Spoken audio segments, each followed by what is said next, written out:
This is the Digital Savage Experience Podcast, hosted by Roman Prokopchuk, bringing you all things digital marketing, tech, business, and motivation.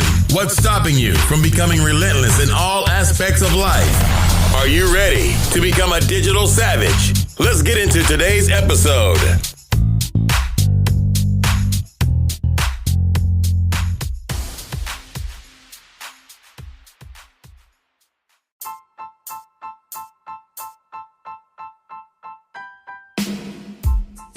Hey everyone, this is Roman Prokopchuk, and this is the Digital Savage Experience Podcast. Today I have with me Susana Yi. She's a marketing expert and pioneer in the field of social media and influencer marketing. Her Guess Color Me Inspired campaign went viral, and Mashable named it one of 5 interesting Pinterest marketing campaigns. Thank you for coming on today. Thank you for having me. So how did you get into the field of digital marketing? Is it something you've always been interested in, or what's kind of your journey to the path you're at now? The journey has been just very organic and natural. Started with my interest in, the funny little story is, when you're in 5th grade and they ask you to make a collage of something you're interested in. And I actually made a collage of a woman giving a presentation in front of a group of people in an office doing an advertising campaign.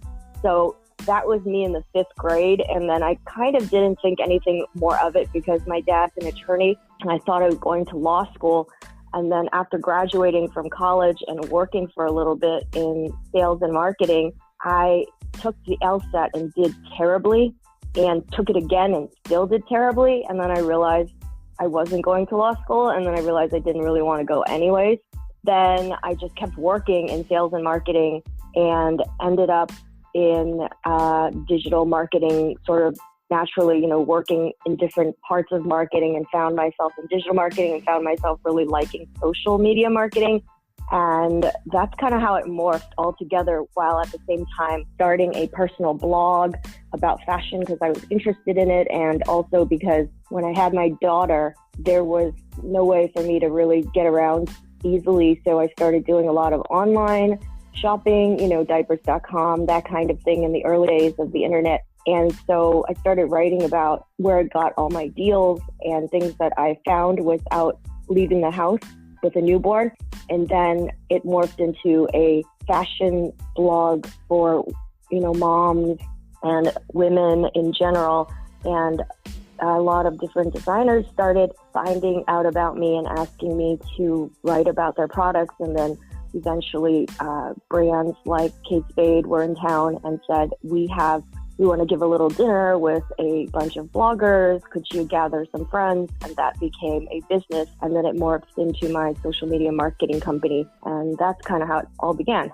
Nice. How was it with being a mother and in the digital marketing field? It's actually really great because it gives you a lot of flexibility, because even like today, I do a lot of my work when traveling. So, kids are often off school. The hours are 8:30 to 2:30, or they have long winter breaks and long summer breaks, or random long weekends. And so it's pretty tough. Like today, they have no school, right? But I'm doing an interview with you and I'm doing some calls because I can do them from wherever. I took a trip last summer and I was in Europe, and the time difference was 9 hours, and I was able to do conference calls after going out all day in the middle of Europe.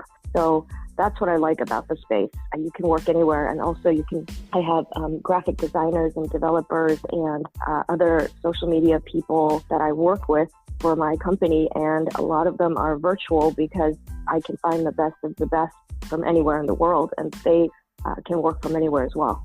Yeah, I think that's the beauty of the digital field. That's what kind of attracted me to it as well. I got into it out of necessity, but I've been in it for 10 years and kind of grown in it. But as long as you have a internet connection, you can get work done for most companies. And I think if you do work for a company, companies are becoming more flexible with remote work if they trust you and things of that nature. So it's a very lucrative field in terms of traveling and, doing things on your own terms. Yeah, and I think it's for the right person who's super reliable and has a work ethic, you can get a lot of work. Yeah, I agree. It's if you're working remotely versus a office setting, it takes a little bit of adjustment. If you're not used to it, you have to kind of manage your time better and things of that nature. But if you're really good at your craft, you can get assignments from anywhere. Like you said, you can find the best people around the world. Yeah, I like that. And there's a lot of downtime in the office that companies should realize that they're wasting, because there's a lot of office water cooler stuff, or whatever you want to call it. So I really think that it's actually better for companies. No, I agree. So what's one flaw that you had in the past that you kind of taken and turned it into a great asset? I would have to say, my one flaw that I had would be, I don't really think I'm the best at showing up at the office every single day, because I felt like I couldn't get everything done, in the amount of time they wanted me to do, because, like in an 8-hour day, people would come up to you and talk to you about 25 things, or you'd be sitting in a meeting all day long, so you'd waste a lot of time sitting in meetings at work, and you'd discuss things, and then you'd have to discuss them again and discuss them again. And I felt like there were only 4 productive hours in a day, and then I was wondering, am I not productive? Am I not getting things done? So in my new life, I really felt like this is much better, because you're basically finishing things based on a project basis, and you deliver on results, as opposed to just FaceTime and showing up and logging hours. And so that to me was the best fundamental shift that I made in my career. Once I changed that and said to the people that I worked with that I can really deliver on results, and I can give you, XYZ results based on a campaign or a project, the results were amazing, as opposed to they want to pay you hourly, and you have to show up every single day, 8 hours a day for, 5 days a week. And then, every department would come and sit and talk to you because they wanted to catch up or chat or see how your weekend was. That's like 4 hours of your day. No, I agree. At a previous agency, some of the days, like the Monday, the whole day was meetings, and like a director or senior director role, or talking one-on-one with your direct reports. And then in terms of like strategic tactical things, you had limited time, so you couldn't really be giving those clients the adequate care and focus that you really wanted to. Yeah, and actually there was a study recently, I wish I remember where I found it, but it was a recent study in one of those, either Adweek or something like that, where they actually said that there are different types of people in an office, and they have to be managed differently in terms of expectations. For example, like there's a manager who doesn't really do work, they just kind of manage people, and those people, they can sit in meetings all day long and they can check in and whatever. But then there are people like us who are producing work, or creatives, and these people need 4 hours of block time a day, and they can't be interrupted all the time, and they should be put in a different area, or they shouldn't be expected to show up to all meetings, that kind of thing. No, I agree. So what's kind of your process when you get a client or you work with somebody? What process do you follow, whether it be social or any other kind of effort? Do you have a process that you follow specifically? Yes. So the process is, initially I do a download where I have a meeting with them. The good news is, some of my recent clients, I've actually never even met in person, and I've been hired once or twice by the same GM for companies where I have never met them in person, but I was able to work with them virtually. And you get on a Zoom call with them, or a Skype, or even FaceTime, whatever it is that works. And we're in different time zones, but everybody calls in and has a meeting, just like a regular meeting in an office setting, except everybody calls in and we introduce ourselves, and then I give them an intro about my company, and then we talk about what their challenges are, and I take notes, and then I go back to them in about 2 or 3 days, and after investigating what they were talking about that was an issue for them and why they hired me, I give them a solution based on that and a proposal, and then they tell me, they review everything and let me know what they want to start with first and how that works. And then we continuously do that. We get updated, we do check-ins, and just like anything else, but with markers, here's where we are now, this is where we're going to go next. What do you think? That kind of thing. But the process is always the same, which is they give me what their ideas are for what should be done. And then we then internally have a meeting and figure out what the solution is and then present it to them. Yeah, I mean, I follow kind of the similar process. So what kind of defines success for a client? So if you have a client, besides the results, how do you make a client re-sign with you or come back to you? Obviously, there's a lot of choices out there for agencies and consultants on results. In terms of building that relationship, how do you nurture that relationship?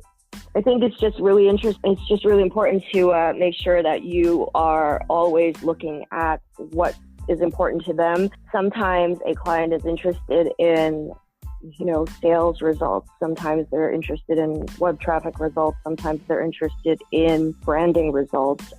Sometimes they're interested in bottom line, expense results, which, things change all the time.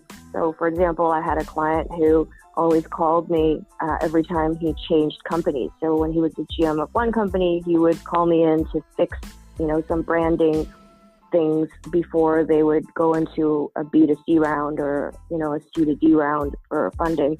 And so I would come in and help them look at what was wrong in terms of branding and the cohesiveness of the marketing plan. And then we would work on fixing those. Sometimes they call you in because it's just about the bottom line. The 3 quarters have gone by for the fiscal year, and then suddenly they've killed their budget and they have to fire every single agency involved. And they say, well, we just need you guys to pick up the slack for the last quarter and then go into the new quarter so that we have a deficit. And they're pretty honest. They just say, we're not going to use you for more than 6 to 8 months because we really want to retain another agency again. That's huge because, they like the name or whatever. But for now, we need to cut back on costs. So then there are just different reasons why they call you in. But how I continue to work with these people is I always make sure that whatever their goals are, we are very clear on what the goals are and we work towards those goals from the beginning.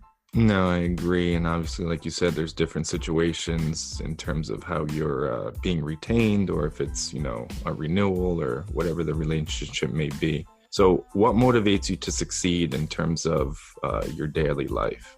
I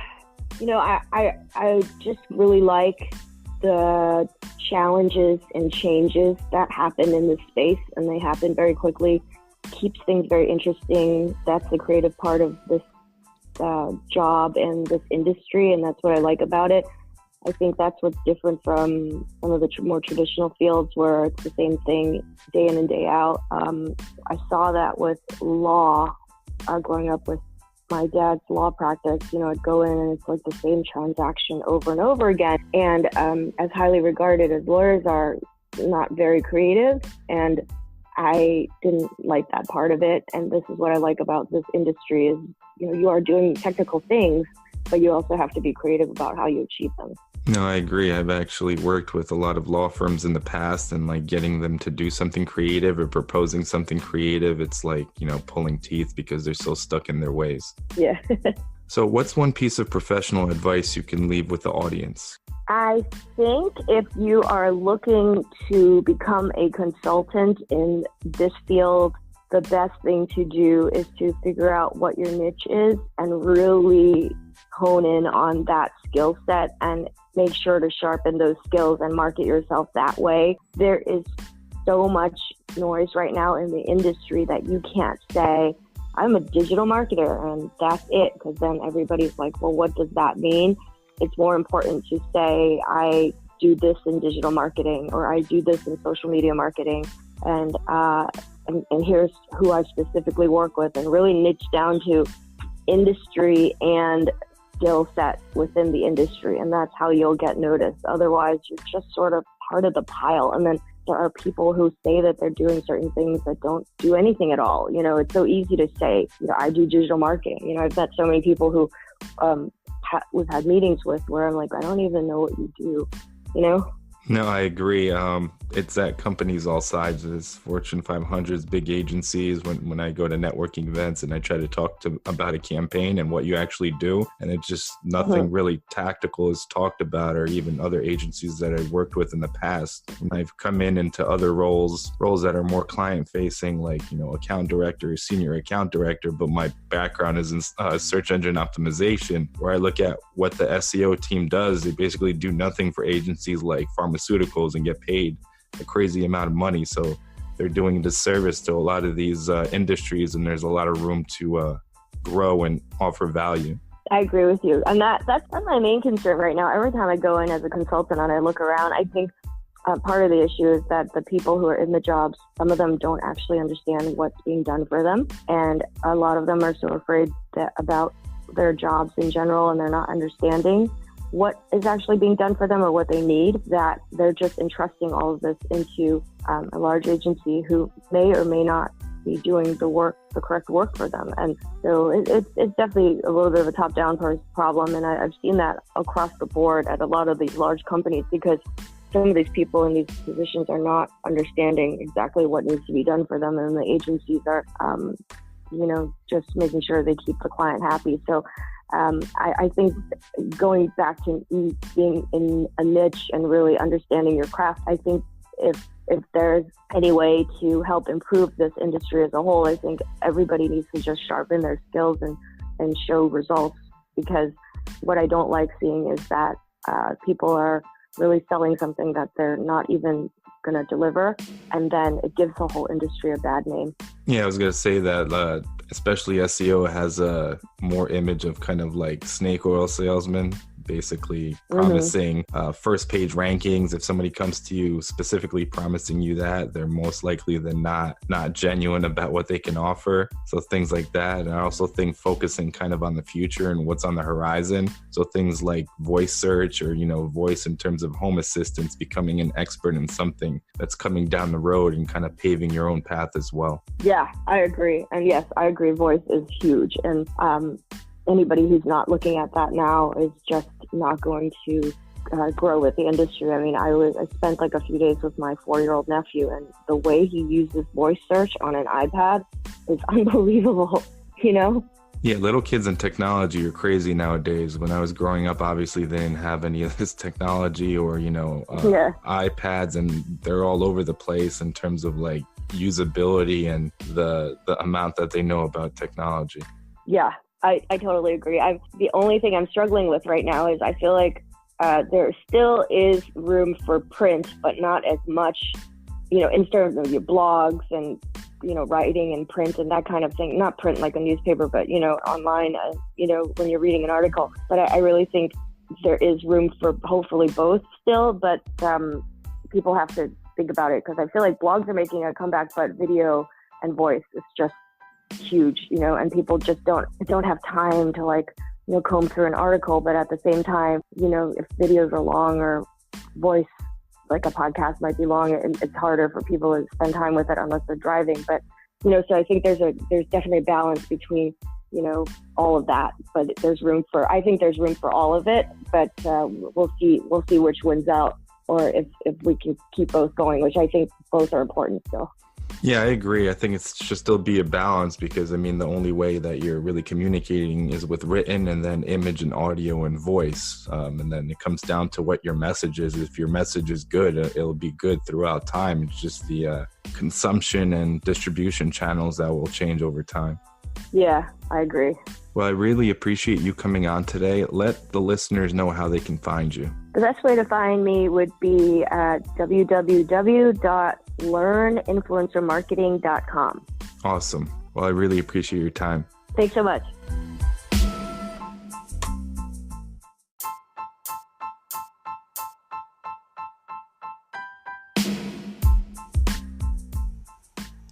Have you ever thought about starting your own podcast? When I was trying to get this podcast off the ground, I had a lot of questions. How do I record an episode? How do I get my show on Apple Podcasts, Spotify, and all the other places people like to listen? How do I make money from my podcast? The answer to every one of these questions is really simple. Anchor. Anchor is a one-stop shop for recording, hosting, and distributing your podcast. Best of all, it's 100% free and ridiculously easy to use. And now, Anchor can match you with great sponsors too, so you can get paid to podcast. Without Anchor, I don't think I would have ever started a podcast. It's so easy to use, and I record most of my episodes from my phone. So if you always wanted to start a podcast, make money doing it, go to anchor.fm/start to join me and the diverse community of podcasters already using Anchor. That's anchor.fm/start. I can't wait to hear your podcast.